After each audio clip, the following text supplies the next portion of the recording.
What's going on, everybody? What is going on? Good morning. Good morning. January 27th, 8 a.m. on the dot. Thank you very much for being here. If you were here yesterday morning, thank you for being a part of the show. If you were here last night, thank you for being a part of the show. If you're here again this morning, damn, thank you for being a part of the show. I appreciate that very much. What's going on, everybody? Cheers to you. Whatever coffee, whatever you're drinking this morning, I'm doing, during the week, we try to grind a little bit, right? So I tell you guys, let's get some black coffee and nothing fancy here, just straight fuel. Now in the afternoon, I might, spice things up a little bit. Might reward myself a little bit. But right now, just a nice cup of black coffee. I appreciate you guys being part of the show. We got a lot to get into today. As you guys can tell with the topics here, all these topics here, they're kind of long topics, but I didn't know how to get what I needed to get in here without typing a lot. Got a lot of good stuff that we're going to hit on today. Obviously, the Lakers still in the midst of their 8-game road trip. They're 4 games in, 4 games left to go. Good win yesterday against the Chicago Bulls. A lot of good NBA stories, NBA trade deadline stuff. So we got a lot to hit on.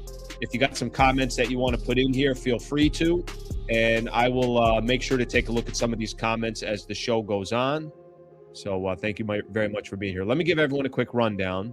Once we do the rundown, then I'll look back at some of the comments here and we'll take it from there. So I appreciate you guys hanging out. Let's give everyone a quick rundown what we got going on today. Lakers over the Bulls, 3-1 on the road trip. We'll talk a little bit about yesterday's game. I did obviously a full post-game show last night. So if you want a little bit more in depth, you can go and go look back at that post-game show from yesterday. But certainly hit on the start of this road trip. I thought Lakers were really good yesterday. I mean, just frankly, if I'm being honest with you, I was impressed with the Lakers yesterday. Thought they might have some more hiccups against the Chicago Bulls. They really didn't. Talk about what the 3-1 road trip means, and then also what they got left on this road trip. 4 games left to go. They got a very realistic chance of going 5-3 on this road trip. You really want to impress some people, go get either the Knicks or the Cavs. You could be 6-2. So we'll spend a little bit of time on that. Luka's greatness. I got a clip I want to play from Redick, and this is not me kissing the ass of Luka Doncic, but there's some times where you're like, oh yeah, this guy he's as elite as he gets. And really, really like what you've seen from Luka these last couple of days. And I think Redick explained it perfectly of how you deal with a superstar like that, what kind of that balance is. So we'll hit on Luka a little bit, obviously spend a little bit of time there. Yesterday, I was mentioning in the post-game show, I'm like, I still don't understand how they have Luka. Games like last night kind of remind you of like, how the hell did they get Luka? Rui's starring off the bench. Literally, Rui looks like an absolute superstar for the Lakers off the bench, and how that kind of changes the whole dynamic for the Lake show. So we'll get into that. I think this Rui thing's a really big deal. I really, really think it's a big deal. And Rui being able to come off the bench and doing what he's doing. There was also a moment, and this is going to tie part of the Luka story here. Rui said something yesterday post-game, to be honest. I don't know if people are making as big of a deal about it as I think it should be.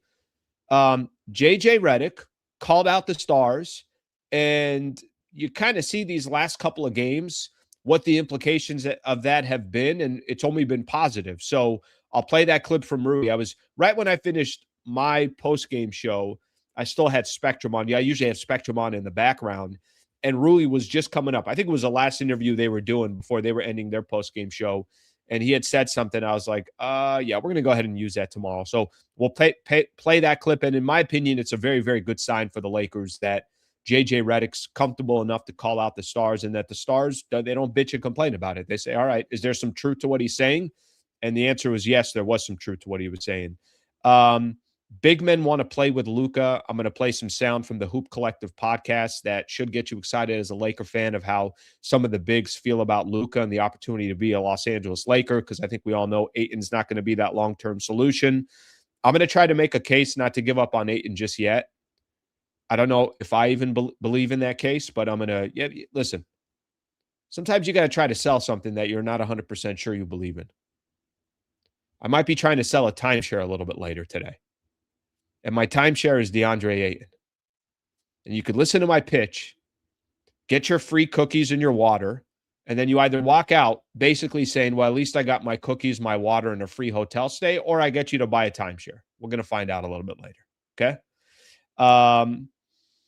I thought the just a couple things around the trade deadline coming up. There are a lot of articles right now kind of trying to predict what the Lakers are going to do.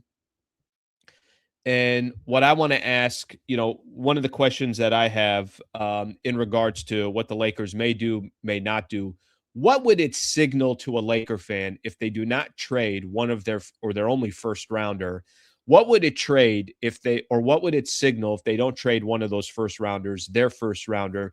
What does that mean to you? Does that mean to you that they're giving up on this season? Does it mean that they're being really responsible and thinking, let's wait till the summer? Does it mean they got a blockbuster coming this summer? What would it mean to you if they do not trade that first rounder that they have? Because that's really kind of the biggest asset that they have, at least at the moment. They'll have 3 first rounders come summer. Then we got some NBA news, and then I got to mention something about Giannis, even though I'm sick of the Giannis stuff. All right, that's a rundown what we got going on today. A lot of good topics, really, really good topics. Let's see a couple of these here. Morning, Lakers fam. Good morning, Slee. Good morning to you as well. Bulls were actually playing good ball before last night. Lakers handled it. They did good. We got Luka and Rui with some fire emojis. Buenos dias, Slee. Unique game yesterday. A bit of a flashback from Dallas, but glad they pulled the win. I thought Dallas was much more of a headache than last night. I thought Lakers pretty much controlled the entire game yesterday. I know they went up 20. Next thing you see, they're only up 1. But because they responded so quick and obviously built a little bit of a cushion there, they were good after that. Rui is showcasing for the trade that's coming. If I had to guess here, is Rui staying or going? I'm going to say Rui's going to stay. That's what I'm guessing. Now, if there's a player that the Lakers just got to go get, then that's a different story. Okay, let's get the show started. Thank you very much for being here. Please subscribe to the channel if you guys don't mind. Greatly appreciate everybody obviously hanging out here. And like I said, yesterday morning, last night, and then this morning again, if you're joining me on 3 straight shows, very, very much appreciated. Okay, so Lakers win last night. World's not going to end. It's not they didn't just beat the San Antonio Spurs or one of these other really, really elite teams or the Oklahoma City Thunder. But frankly, to be honest with you, I don't think it matters. I think being 3-1 to start your road trip is a phenomenal start. Obviously a lot of things that we could take away from last night's game. Here are a couple things that I take away right out the gate. Find a way to get a win, and they did. And I think their flight was delayed on Sunday. By the time they got to Chicago, if they want to kind of start complaining a little bit about, we're in the middle of our road trip, they can do that. Now, I don't think anybody's going to make too many excuses for the Lakers, but last night was kind of a 50-50 game for me. I thought if they lost the game yesterday, I wouldn't be surprised. The way they handled Chicago and just had the cushion that they did, I was a little surprised by that. Not that Chicago's got an amazing team. Not that Chicago is this unbelievable squad. They're a team over 500 in the Eastern Conference. They've won 4 games in a row. They got a little bit of an identity. They take a ton of threes. They move the ball. They're high in pace, low turnover squad. Lakers handled them pretty easily. I don't think there was anything kind of crazy that happened yesterday. Here are a couple of things that stood out in the actual game. Luka's greatness for a quick second. Let me just spend a quick second on that. Luka last night had one of those box scores. And it wasn't just the box score. He had one of those games. Dropped 46, had 12 assists, had 7 rebounds, 15 of 25 from the field, hit 8 3-pointers, completely dominated the game. Every time Chicago started making a run, it's funny. I'm listening to the Bulls crowd, and it's like when LeBron's got the ball or when LeBron got a dunk or something along those lines, instantly every time that happened, the crowd would ooh and ah. And then when Luka got the ball, it was just quiet. And then Luka would hit a 3, and it was just quiet. It was quiet because it's almost like a lot of these Bulls fans knew, like, yeah, let's probably get the ball out of Luka's hand. Yeah, Luka's probably going to hit that step back 3. Yeah, Luka's probably going to find a way to get the free throw line, this, that, whatever the case is. Luka was brilliant last night. Last night was one of those games for Luka that, at least for me, and I was mentioning in the post-game show, last night was one of those moments for me where you kind of start replaying, how the hell did the Lakers get Luka Doncic? How is this dude a Los Angeles Laker? How did they give up an injury-riddled Anthony Davis for Luka Doncic? How did they get one of the top 5 players at age 25 when they traded for him? He's 26 right now, hasn't walked into his prime. How did the Lakers get Luka Doncic? And then I start playing every conspiracy theory in my head, and I start saying to myself, you know what? Maybe there is something that happened with JFK. You know what? Did we land on the moon? You know what? Every conspiracy theory out there, I started believing last night. I still don't know how they got Luka. His greatness last night kind of tells you everything you need to know about the direction the Lakers are heading in and why so much of their attention is going to be around building Luka and why they need to start that next chapter as soon as possible. All those things kind of come into play. But we're in the middle of this season, and obviously we play out this year and we see what happens. Luka was brilliant last night. Let me play a clip here real quick. I think this is kind of an interesting one from J.J. Redick last night. So J.J. Redick is trying to kind of balance here, you know, in a sense, how you coach a player like Luka. There's some things that allow the greatness. There's some things that become a little bit of a frustration. Take a listen here to JJ, and we'll keep going on Luka. A low turnover total could be a reflection of making the simple play that's in front of you. But we also saw Luka with a number of remarkable passes. How can those energize his teammates, but also him, keeping him engaged with the pass as much through the shot? Yeah, he, it's similar to like some of the heat checks. I've talked about this. He's an engine that's fully on, and he likes to create out there, and that's part of what makes him a great player. I think because I played with him, I have a pretty good understanding of that. And not to say it doesn't test your patience at times, but you have to be willing to live with some of the stuff that he tries, because more often than not, you're going to get a great result. And he had some great passes. He made some amazing shots. But there's that creative element that he needs to thrive, and you've got to allow that. All right, that's JJ right there. This is going to tie into another clip that I want to play here, and I'll play it in just a second.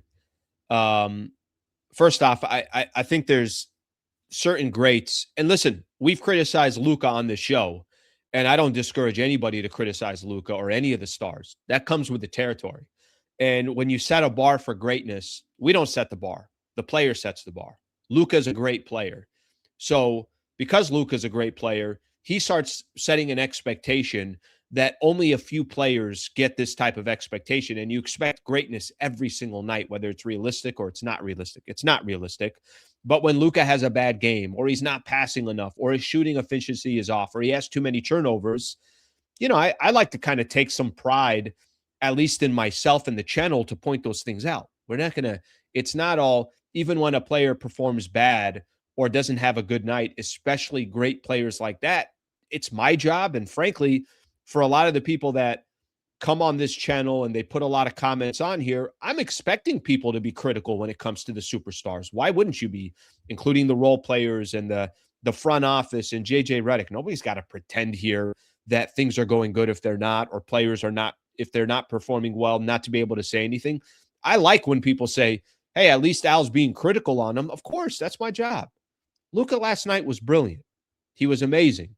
And I think what JJ said, at times, you got to let this star kind of be the star. But at the same time, there are plenty of nights. We were talking about this over the last week or so. Luka's got committing too many turnovers. He's not getting back on defense. We'll go back to his efficiency. Is he passing the ball enough? All this type of stuff. Last night was one of the best games I've seen Luka play as a Laker. And we've seen a lot of good games so far as Luka as a Laker. And I think for me, and there's some stats here every single game. What are some of the stats? Luka joined Elgin Baylor as the only Laker with multiple 45-point, 10-assist games, tied Shaq for most 45-point double-doubles, joined Kobe as the only Laker with a 45-point double-double while making at least 8 threes. I mean, this is just going to keep happening. By the way, I think that was a tweet that came from Ryan Ward. I want to give him some credit on that. But the point and the reason why I'm trying to mention all that is because the records and breaking this Laker thing. Like, he's starting to do that every single day where you're not even paying any attention. It's like, yeah, that's just what Luka does. Obviously, the player is brilliant. And I thought last night was just a brilliant performance from one of the best players in the NBA. He should be held accountable. He should be held to a different standard. He is the future of the Los Angeles Lakers. He is the present of the Los Angeles Lakers. And the Lakers have had, I don't have to tell you, some pretty unbelievable players that have represented the purple and gold, including one that's already on the team in LeBron James. And guys just get held to a different standard. So Luka's greatness last night was great. And I wonder how much this has to do with it. I know Luka's great. Nobody's questioning that. But Rui said something post-game show yesterday. Sounds like there was a situation and it actually makes me feel good because I think we were having the conversation on this channel that it felt like Luka was taking too many shots and was taking bad shots. Rui said something yesterday. I remember JJ Redick pointing it out a couple games ago, but I don't really think I knew the details. Listen to Rui yesterday talking about how the coaching staff called out LeBron and Luka about their shot selection, about not passing the ball enough. And frankly, I think, you know what makes a good, healthy team or a healthy business or a healthy family or a healthy relationship is when you could be honest with each other. And when you're honest with each other, one of two things are going to happen. Either people are going to realize, hey, you know what, maybe they got a good point, maybe this, that, or people are going to dig their foot in the sand even more, and it's probably going to break that relationship a little bit more. Listen to what Rui said about what JJ said about Luka and LeBron and how they're looking to make adjustments. Take a listen here. Yeah, I think I want to give it to credit to our coaches, especially JJ and everybody.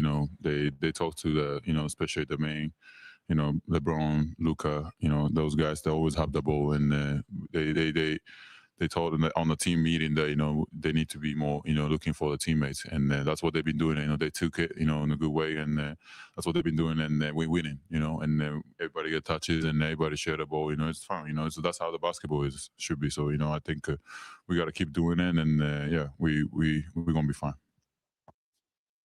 I mean, do I need to say anything to that? That might be my favorite clip that I've heard all season that has anything associated with the Lakers. Rui is comfortable enough to come up into a post-game show where he drops 23 and says, I want to give a shout out to the coaches. Well, why do you want to give the shout out to the coaches? I want to give a shout out to the coaches because the coaches called out the stars saying they're shooting too much. They're not passing the ball. This isn't good basketball. I mean, we've had a lot of conversations on the channel where like, yeah, this ISO basketball thing, that ain't going to work. And maybe Luka feels like he's got the green light to fire off whenever he does, but every time he takes a bad shot or LeBron takes a bad shot, you're giving the defense on the opposing side of the ball, you're giving them a free pass. You're not letting them work. You're just basically saying, hey, you don't have to play defense against us as a team. You just got to play defense against Luka or LeBron. I loved Rui feeling good enough and comfortable and then saying, and look what's happened. If our goal is to win, this is how you win. This is how you play good basketball. So there's a couple things I take away from last night's game. And listen, again, I want to emphasize this. The Lakers are obviously not playing the San Antonio Spurs, the Oklahoma City Thunder, the Denver Nuggets with Nikola Jokic, the Houston Rockets fully healthy. They're not playing the elite in the NBA. But I do think there were some things that the Lakers had to figure out internally. And at least over this road trip, and you could even go back a little bit further because they've won 4 of their last 5 games. The 4 of 5, it was Toronto, it was Denver. Toronto was at home. Then they beat Denver. They lost to the Clippers. They beat Dallas, and they beat the Chicago Bulls. In this little 5-game stretch here, at least to me, it looks like a little bit better basketball, a little bit better team basketball.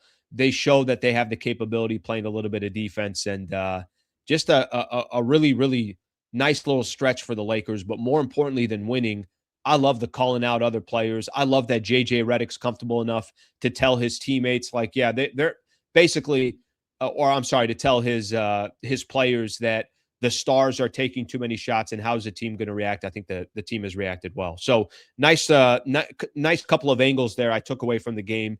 and then obviously a nice couple of angles from the post-game show that I want to play a little bit of sound on. Okay, I want to take a look at a couple of the comments, and then we're going to spend a little bit of time on how the Rui situation kind of changes the dynamic for the Lakers, because I think it does.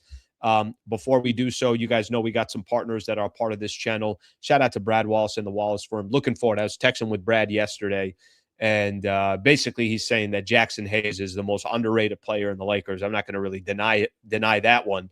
But I'm looking forward. He's got some more kind of great examples that he can give in regards to cases that he's been involved in. I hope you guys are never in a position or a situation where you need an injury attorney, serious injury, wrongful death case. But things happen in life. And if they do happen, I just want you to go to this website, wallacewins.com/Sliwa.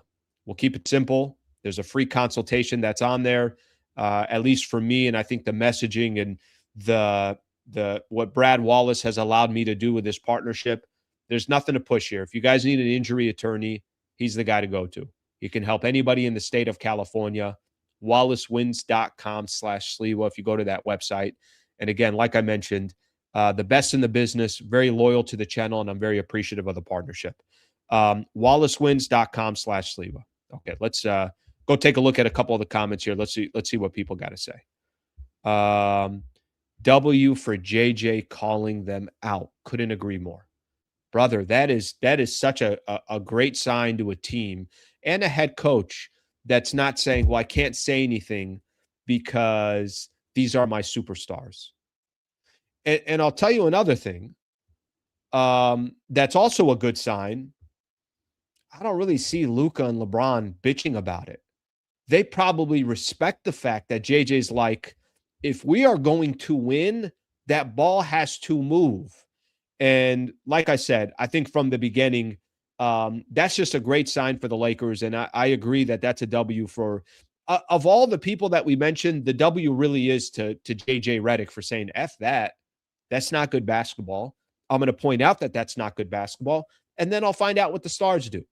Maybe the Stars respond. Maybe they don't. All right, let's get some more in here. Got to send Gabe and Ayton to Mars anywhere but here.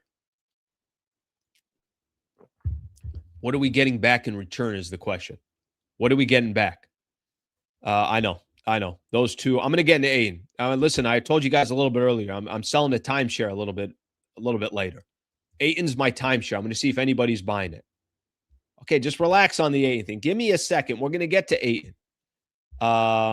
Let's see what we have here. We'll see a couple more in here. I'm going to get to some of the lives here. You will never win a chip with the Luka plays. The guy is all about himself. I don't think we have an answer to that. And they got to the NBA Finals, and they overachieved whatever they were doing in Dallas. I think the biggest question with Luka is going to be, you have the right players around him, so he also feels confident about the team. There is nothing that anyone – if I told you right now, if I took 50 NBA players and I said, do you think Luka can win an NBA championship? 40 of those players are going to say yes. Why? Because they know how good Luka is. They also know Luka's a Laker, and there's this ownership group that, listen, there's just a vibe that this new ownership group is giving off, like they're going to figure it out. And I don't think there's a media member out there that's not saying to their mind, they're probably going to figure this thing out. Where if I told you the Buss family was still running the Lakers, I think it's a much different vibe. And I think there's a lot more questions. But to say Luka's never going to win a chip, he's 26 years old. He'll be one of the favorites. He's not going to win MVP this year, but I'm saying that he'll be in that conversation.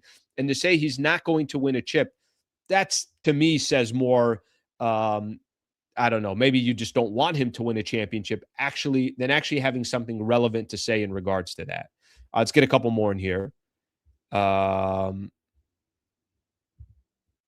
Jackson Hayes, one of the best in-game dunkers in the league. Okay, good stuff right there. I'm going to keep going on some of my topics, and then we'll go from there. But I do think that, obviously hitting on a few of those things I think was important. Rui, real quick, I think Rui changes the entire dynamic to the Lakers. I really do. I think Rui coming off the bench for the Lakers, all of a sudden they got some depth.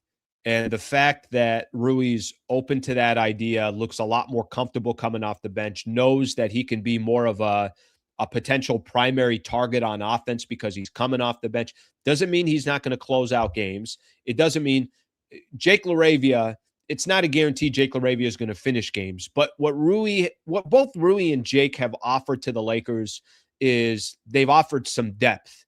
And they're two guys that don't play the same way at all. And I think that kind of changes the dynamic of the team. Rui in his last 2 games has averaged 20 off the bench for the Lakers. He had a 17-point game. He had a 23-point game. So I think that element of what those two players bring to the table is a really, really, really nice combination. And if Jake LaRavia, who's, by the way, started all or has played in all 45 games for the Lakers this season, if he stays in that starting lineup and just gives you what he's given you. Yesterday he had a game, I think it was 8, 5, and 4 with 3 steals. 8 points, 5 rebounds, 4 assists, 3 steals. And he never asks for the ball. He's going to play hard on defense. He's not in the way of Luka or LeBron, or he won't be in the way of Austin Reeves when he comes back. And it's basically like, just tell me what you need and I'll go do it. If you can get that from your starter of Jake LaRavia, and then Rui comes off the bench and is a real kind of laser, a sniper, a guy that can, make a bench that the Lakers have not really had, they could depend on, and now all of a sudden they could depend on a little bit. That's an interesting dynamic between both of those players. And again, I think the biggest thing for me is you don't have a player in Rui that's bitching and complaining. You really got a player that's like, hey, I think this makes sense. And if this makes sense, and if the goal is to win, then let me do what I can to help the Lakers win. So Rui, obviously starring in his role off the bench. And I think the Jake LaRavia piece is another really, really nice angle for the Lakers. So it gives them a little bit of a 1-2 punch. Okay. There's a lot of other things that I want to get into. I want to talk Ayton, and I want to talk about the future potential Lakers big man. There's still stuff that I want to hit on the deadline. So we got a lot of stuff that I still want to hit on. But let me just kind of add the rest of the road trip for the Lakers. Cleveland tomorrow, then DC on Friday, then New York on Sunday, and then they got the Brooklyn Nets left as well. Let me see. Is there any back-to-backs here? Or is this all balanced out the way the Lakers probably need it to be balanced out? Yeah, Wednesday, Friday, Sunday, Tuesday. So by the time this road trip is done and Lakers come back to play Philly coming up on February 5th, the trade deadline will be done. So gives you just a little bit of an idea and a snapshot what the rest of the road trip looks like for the Lakers. I said I'd be happy with 4-4 on this road trip. They're already 3-1. I think now you're looking at worst case scenario, they go 5-3. If you have a really good road trip, they're going 6-2.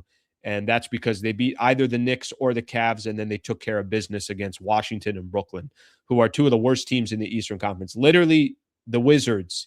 If tomorrow you put me in as the president of basketball operations, no one would know the difference because that's how poorly they're ran, and I could run it that poorly as well. If you're looking for somebody to run an organization and make them really bad, I'm more than happy to do it, and I think DC always has that opportunity. All right, let's keep moving on here, and let me just see if I could squeeze in a couple more quick comments. Anybody got something on the Rui front? Jake blocking out for rebounds has been legit. You know what's interesting about him, about Jake LaRavia? What's interesting about Jake LaRavia for me is I get a lot of Laker fans that want to bitch and complain about something. I don't really get that much complaining about Jake LaRavia. And the guy is playing 30 minutes plus a game. And the guy he's played in every game so far this season. So I think there's something to say about what he's been able to do so far this year for the Lakers, strictly because people are seeing him every single game and they're not really complaining about it. Now, listen, that doesn't mean that he's perfect. It doesn't mean, I think he's kind of the guy, I don't know. It's like you're going on a guy's trip and it's the guy that really doesn't need much. He just kind of rolls with the punches. You want to go to this restaurant? Sure, that sounds good to me. What do you think if we go to this bar? Yeah, sounds good. What do you want to drink? Just get me whatever you're drinking. It's like, God, this is the easiest guy to hang out with. That's kind of LaRavia on the floor. He's not in anybody's way. He doesn't need the ball. He's going to do things that you're like, hey, kind of happy this guy came with us. That's kind of Jake LaRavia in a nutshell. All right, let's get a couple more in here. Jake LaRavia is the perfect role player for this team. Yeah, that's a good point right there. He's a perfect role player for this team.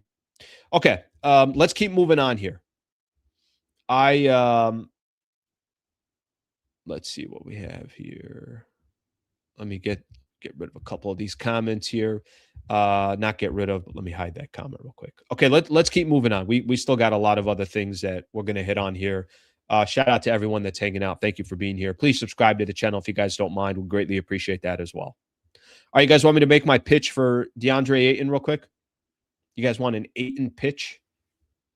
I'm not going to help myself here, but sometimes you have to, you have to be honest before you could try to get to where you're trying to get to. So I'm going to give you guys some stats for Ayton in the last 5 games. All right. I'm making a pitch here for Deandre Ayton. There's a very good chance no one is buying this pitch. Here's Ayton in the last 5 games for the Lakers. And there was a stretch yesterday for Ayton that kind of said everything, and he got pulled from the game because he just looked lost on the defensive side. Ayton's last 5 games. Against Toronto, 25 points and 13 rebounds. Ayton was phenomenal. Phenomenal. Here's his next 4. 4 points and 8 rebounds, 4 points and 5 rebounds, 9 points and 11 rebounds. That's a game that he shot 4 of 16 from the field against Dallas, and then 6 points and 2 rebounds yesterday. Ayton really no presence at all yesterday. And there was a moment where Vucevic for the Chicago Bulls got 2 dunks in a row. Got 2 dunks in a row, 2 possessions in a row, and JJ Redick went right to the bench and just pulled Deandre Ayton. Okay. I think we're at a moment here where I feel like this is a very critical time for Deandre Ayton. I'm starting to kind of fully understand the time in Phoenix, his time in Portland, why Portland bottomed out. And again, for the Lakers, the big thing for the Lake Show was with Deandre Ayton is you're paying pennies on the dollar. And that's why the Ayton thing isn't as big of a deal as it can be, even though it's still a big deal, because that's kind of the prized offseason acquisition for the Lakers. What did the Lakers get? They got Jake LaRavia, which we just highlighted and nobody's really bitching about. They got Marcus Smart, who has had some ups and downs, but I think for the most part, I like Marcus Smart on the Lakers. The guy kind of takes a leadership role. He's a player that I've mentioned before. He can go tell Jake LaRavia to go do something, and then he could go tell LeBron to go do something, and he doesn't have a problem talking to Luka or JJ Redick. Kind of he's not the best player on the team, but definitely a leader, one of the leaders on this team. And then the other acquisition that you got was Deandre Ayton. Ayton, I think, is getting to a point right now where I'm worried that the Lakers might lose Ayton mentally. You start going to the bench and you're saying, all right, well, I'm not going to put up with some of this stuff. Either Ayton's doing what I need him to do or he's not doing it. And that's kind of what JJ Redick, it feels like that's the moment that he's in here with Ayton. Listen, here's the only thing I'm going to say. What I'm going to tell you is we just got through halfway of the season. So there's still a good 45% left of the season. You still need Ayton. And there are going to be some times where Ayton has a 6-3 night. Maybe there's going to be some nights where he still has 20-12. They still need Ayton. So everybody out there that's demolishing Deandre Ayton, I get it.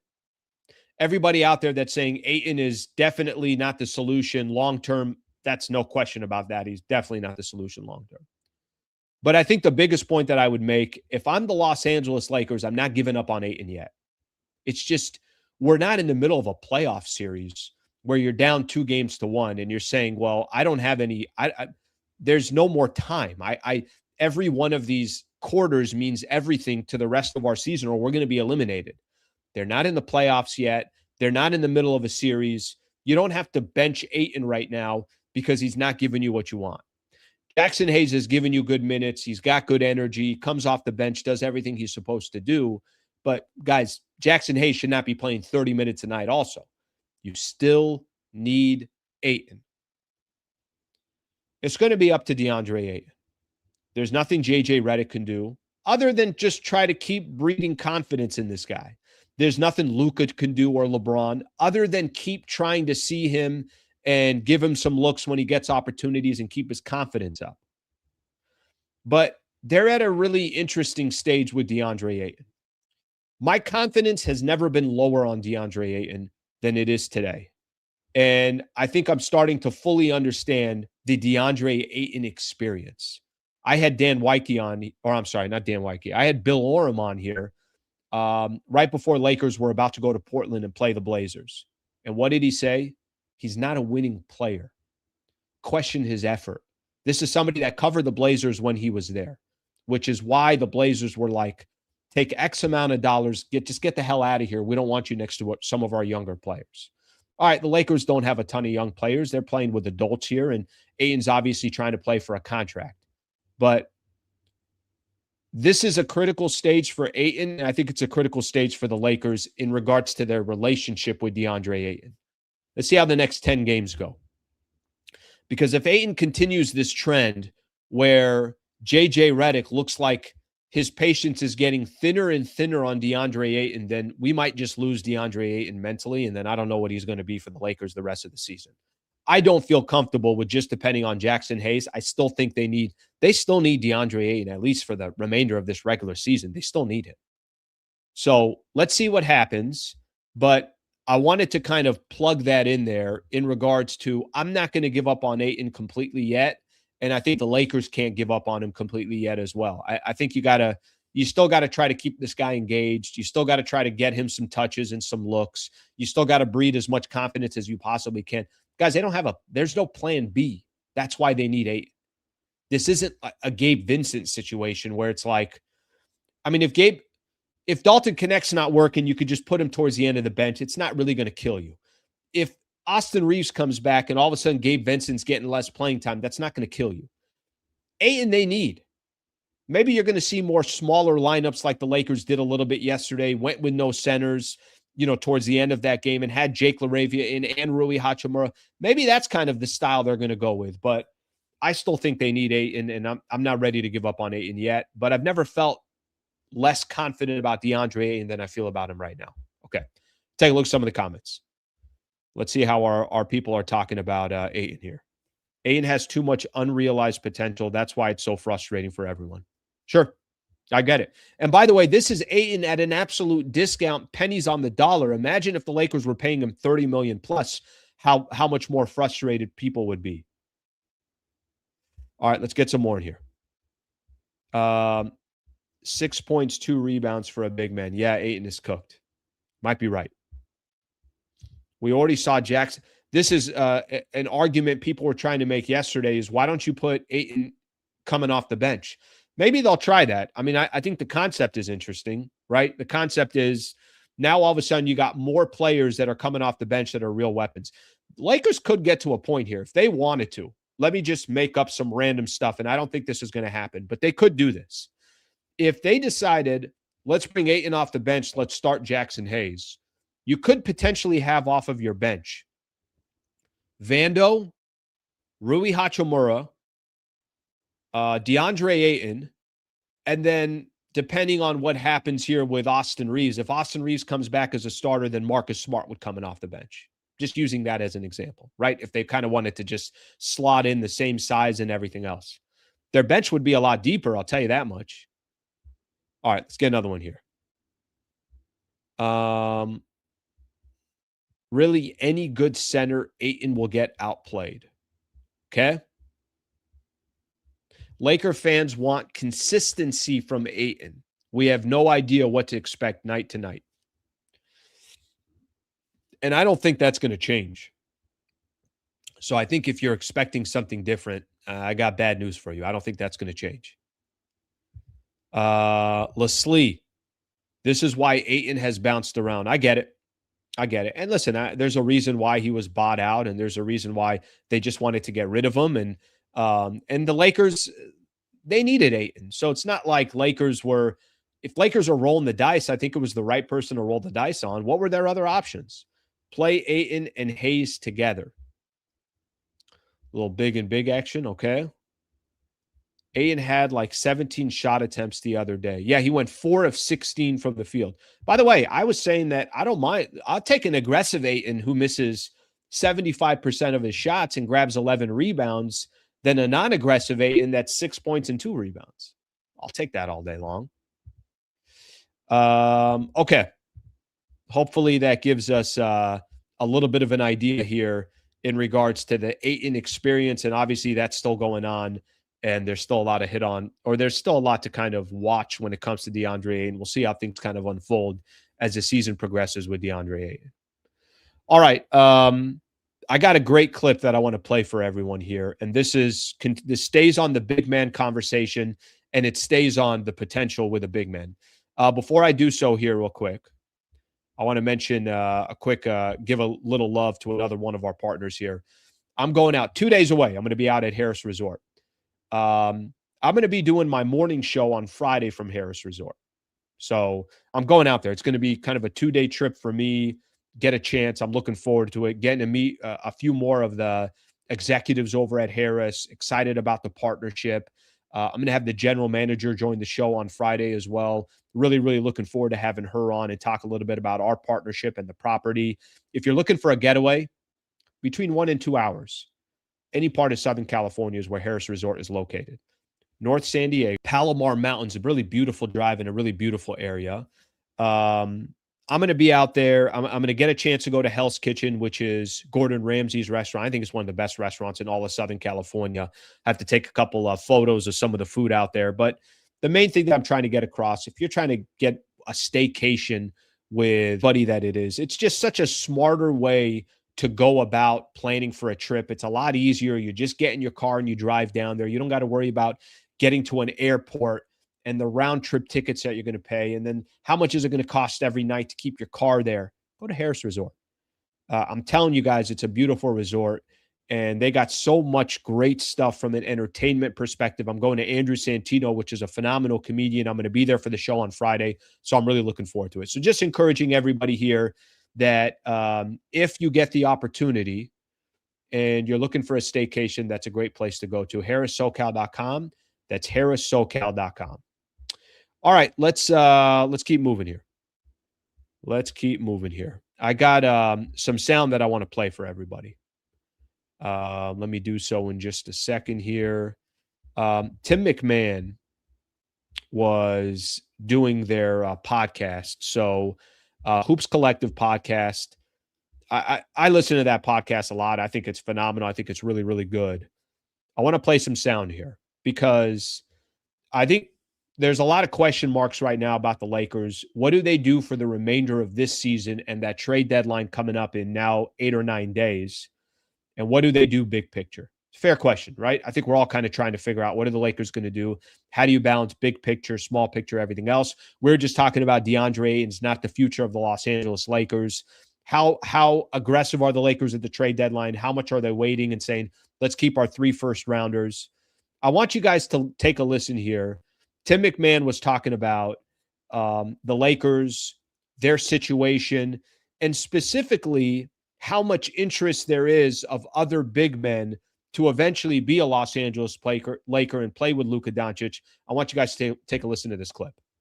But there's also a roadmap, and it's another big-time scorer creator, check. Austin Reeves will be that guy moving forward. Now, he's going to get a big raise, but he's got a cap hold this summer that gives you flexibility because the other thing you need is length, athleticism, shooting, and a legit defensive anchor, lob threat, big man. That's a lot of stuff when you have none of it. It is, but you know what? They also have the fact that they are the Los Angeles Lakers, and I can just tell you, big men will do backflips to be able to be in that Lakers uniform paired with Luka. I was talking to an agent who's got a big man who may or may not be on the move, who would love to get his guy in LA. And big men are going to want to play with Luka. That much I can assure you. But there's also a road. Okay. These are people that are very, very well connected within the NBA, have relationships all across the league. Obviously understand kind of the, hey, this is an organization people are looking at saying, I'm a little bit weary about. And then there's other organizations where they're saying, okay, yeah, if we can get there's free agents that are going to want to play over there or maybe want to get traded for, whatever the case is. What McMahon is saying right there is there's a lot of interest for players potentially, and agents to bring their guy over to the Lakers. You know what makes me think of? And I think there's maybe I'm depending too much on this, but it's hard for me not to pay attention to it. Let me tell you what it makes me think of. The Lakers have put themselves in a position with new ownership where it's impossible not to think of what new ownership is doing with the Dodgers. It's impossible, right? When you have a franchise that's having as much success they are with the Dodgers. Again, I know it's not apples to apples, but they've created an environment where, yes, there are a lot of superstars that play for the Dodgers. The Dodgers are also, they're not necessarily nickel and diming. They're like, all right, what do we have to pay? What do we have to pay? Let's just go and pay that freight. But I think they've also dotted their I's and they're crossed their T's and everything else. And I think a lot of that philosophy they'll probably end up bringing to the Lakers in some capacity. Tim McMahon basically saying that, do you know what a big man that gets to play for the Los Angeles Lakers and gets to play with Luka Doncic, what that could potentially mean for that player and their career and everything else? By the way, we kind of thought that with Deandre Ayton for a quick second. Not that anybody ever thought Ayton was the long-term solution, but you thought Ayton was a solution for now, and Ayton can kind of use the Lakers and the Lakers can use Ayton, and maybe this is better for both of these guys down the road for their careers. And then now you kind of sit here today and you're like, yeah, that definitely is not going to be DeAndre Ayton. But that doesn't mean that there isn't another player out there that is looking at the Lakers and it's like, no, I'm going to be a Laker. I'm going to be that player that gets to play with Luka and is the perfect fit and make a shit ton of money probably with the Lakers and then get some endorsements and play for a franchise where the expectations are elite, because that technically is the expectations for the Lakers. Good stuff there from Tim McMahon. And I think him even saying, I got somebody that I know that represents a player and they would love for this player to be like, I don't know who he's talking about. I don't know what caliber of a player is he. Is he talking about an all-star player or is he talking about a player that is, an average player? I don't know what caliber of a player that he's talking about, but I think it's interesting how confident he is about, there's people are going to look at the Lakers a lot differently. That doesn't surprise me. This kind of takes me to my next point, because I'm reading some articles today. And by the way, I don't know what the solution is going to be for the Lakers from a big man perspective. And I think this is obviously a lot of figuring out. The only thing, I don't know what the long-term answer is going to be for the Lakers from the center spot, but obviously that's something that they're going to have to figure out. And I think it's safe to say that nobody thinks DeAndre Ayton is going to be that long-term center for the Lakers. There's actually a good article. Silver Screen and Roll did a good job of the Lakers' long-term answer at center remains a mystery. And then this kind of the subtitle there, DeAndre Ayton is not likely the Lakers center of the future, but finding an upgrade may be easier said than done. We'll see what the Lakers end up doing from that perspective. But obviously Lakers are going to need a big. They're going to need somebody that complements Luka Doncic and everything else. We all kind of know that. I was looking at an article today, and Dave McMenamin put something out in regards to the trade deadline. And this is the only thing that I will say. And I think this is, the bigger question for me. Let me throw out a scenario to Laker fans here real quick, and I want to get everybody's thoughts. Let's say the Lakers this season, I think everybody agrees, they can't really start building around Luka till the summer. I think that's when everybody feels like that's when you're going to start getting that roster that you're saying, okay, well, that player makes sense. And then, okay, they bring back Austin Reeves. All right, well, there's another liability on defense, so you better get other players that make sense. What does that duo look like? They can't really start truly building around Luka until the summer. Let me play this scenario out, and I'd love to get everybody's opinion on this. Let's say the Lakers get to the NBA trade deadline, and they don't shop that first rounder that they have. What would that say to you? Let's say the Lakers get to the NBA trade deadline, even if they make a move and even if they traded a couple second rounders and a couple expiring contracts and they made a very small move, or they got somebody that was bought out or something along those lines, but they kept that first rounder. What would that indicate to you? Would you be disappointed that the Lakers did not be a little bit more aggressive at the deadline? Or would it give off the vibe they're preparing for the summer? And they want those 3 first rounders in the summer, and they want as many assets that they possibly can have, and they're going to take their chances in the summer. The question, this is why I'm asking the question, is because we know they got LeBron and Luka and Austin Reeves. We know they're 11 games over 500, but we also know that we don't think they're elite in the Western Conference. Maybe that changes. I don't know. We'll have to wait and see. Dave McMahon had this article out there, and he said, I'm going to read this last piece that he said in this. By the way, I got to get McMenamin back on. This is a good time to do it. He said, a completely inactive trade deadline for a franchise that brands itself as singularly focused on championships would seem like a major miss. So McMenamin kind of putting out there that it would be a real disappointment if they didn't go out there and make, a move at the trade deadline. And we know, listen, if we know anything about Rob Pelinka, here's what we know. He's been pretty incognito in regards to when he makes a trade. It's not like you kind of hear what's happening. It's like, bam, Rui's a Laker. Bam, they traded for D'Angelo Russell and Jared Vanderbilt. Bam, they obviously traded for Luka Doncic. And all these trades have come at the trade deadline. But this is the first trade deadline that new ownership is a part of. Last year at this time, new ownership wasn't in place. It was the Buss family. It was Pelinka. It was the Buss family. It was J.J. Redick. But the Mark Walter and his group, they weren't involved. This is the first trade deadline that's coming. If I'm telling you, there's a part of me, if the Lakers did nothing, I'd be a little bit disappointed because I do feel like they need to put something towards the deadline. They got to do something. But if you told me they did not trade one of their first rounders, they made a couple other smaller moves, or maybe they were able to get Keon Ellis and it didn't cost them a first rounder. Again, I'm just making up stuff. Maybe there was a player they knew was going to be available in the buyout market and they were able to get that specific player. I don't know how disappointed I would be in that. I think it would tell me that the Lakers, if they kept that first rounder, there's a little bit of maybe a responsibility. It would give me the vibes that they're trying to be responsible. It would give me the vibes of now is not the time. It would give me the vibes of we're not going to rush into something because the fans are pressuring us to do it. Or, maybe they've seen enough from the roster as well. They're like, look, in a 7-game set, you're just not taking down the Thunder, or you're just not taking down the San Antonio Spurs, or you're just not taking down the Denver Nuggets in a 7-game set if they're healthy. It would be kind of mixed emotions. I'm not opposed to them making a move. I'm not opposed to them obviously trying to improve this roster, but at what cost is the question.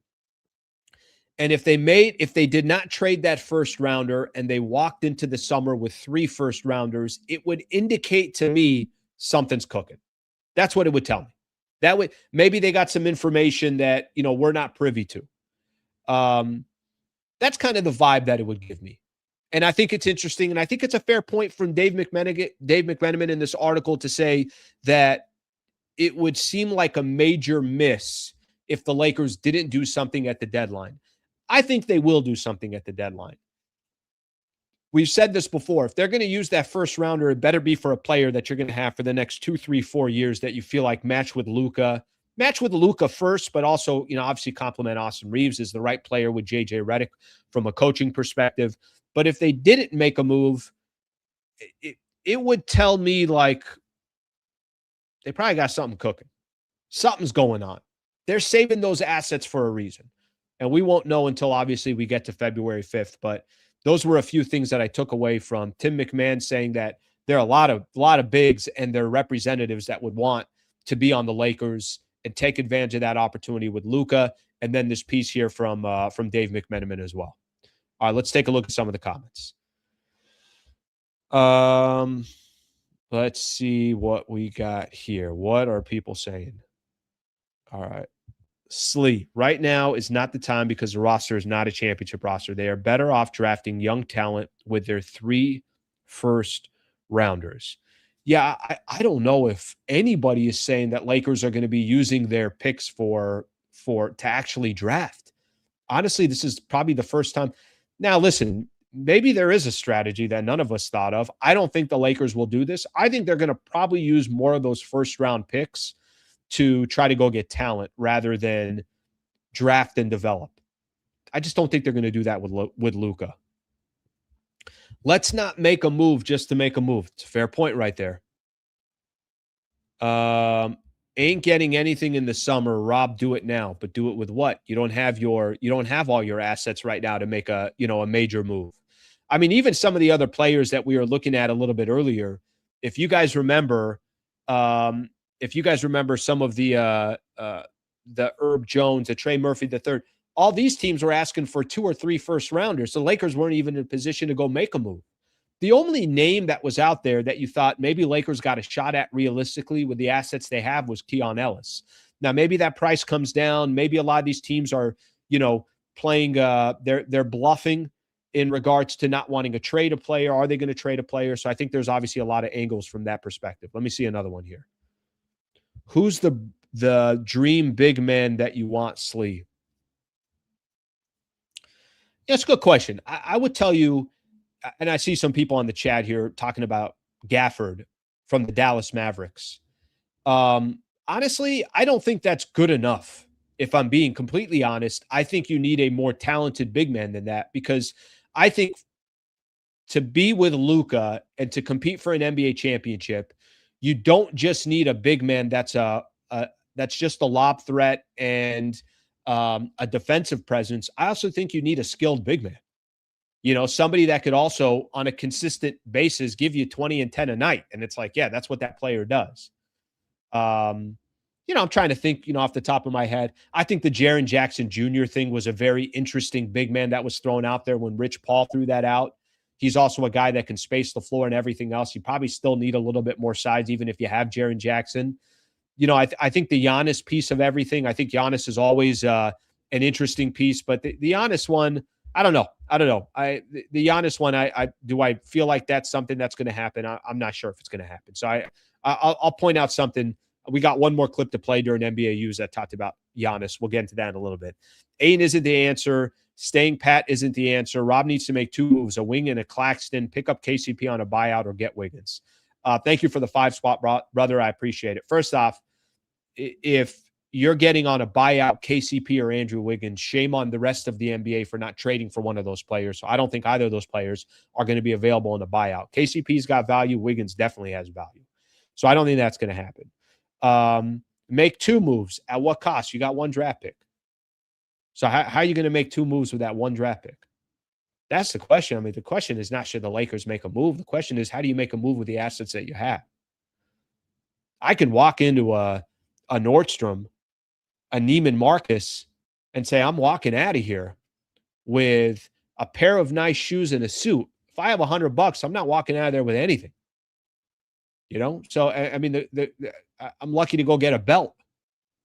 I only got $100 to spend. There's only so much that I can grab. All right, let me get a couple more in here real quick, and then we'll keep going. Slee, Rui is an asset now. So we got assets. Rui's an interesting one. You guys want to see Rui get traded? If I'm being honest with everybody, I don't want to see Rui go. I don't think I want to see Rui go. But you're right, he's a little bit more of an asset. I thought he was already kind of an asset, but not a big asset. But that's an interesting conversation in itself. You prefer Rui's not on the team? Now, I know a lot of that question is, well, who are you getting in return? What are you getting back?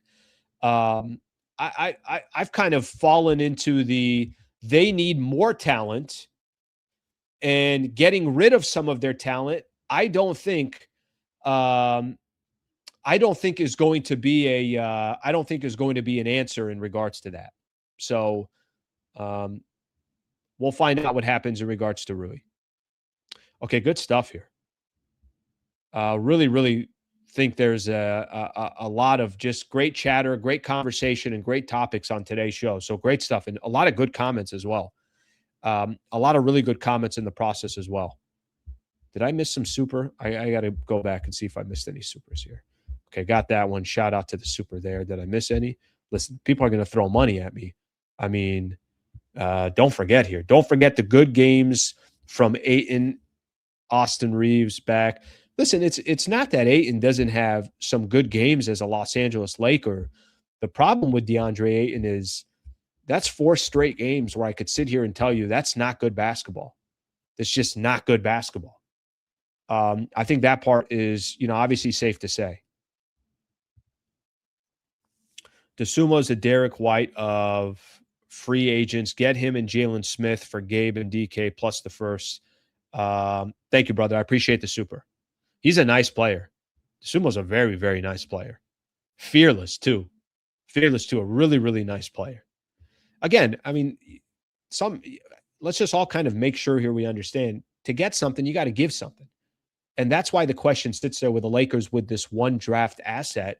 That's all they have right now that they can kind of sway in front, where all these other teams can offer a lot more.